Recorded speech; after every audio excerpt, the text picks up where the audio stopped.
Shalom, berjumpa lagi dalam program Before You Sleep, karena kita rindu istirahat penuh dengan damai yang daripada Tuhan. Hari ini kita belajar dalam kitab Yohanes pasal yang ke-20 ayat 22. Demikian firman Tuhan.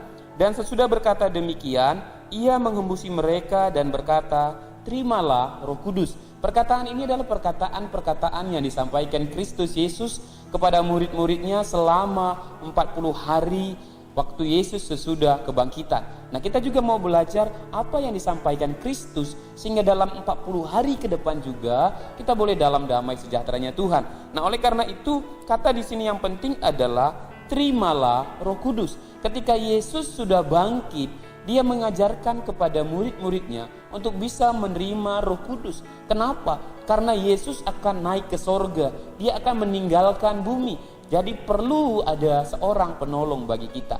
Nah, oleh karena itu apa yang bisa kita pelajari dari hal ini? Yang pertama, mari terima Roh Kudus dalam hidupmu. Berbicara menerima Roh Kudus bukan hanya berbicara tentang berbahasa roh. Ada orang menerima Roh Kudus artinya hidupnya dipimpin oleh Roh Kudus.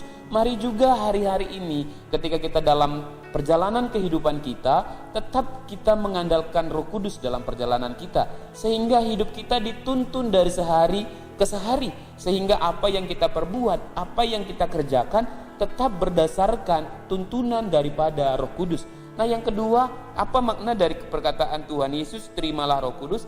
Artinya hidup kita mengandalkan pribadi Roh Kudus. Banyak orang dalam hidupnya mengandalkan dana.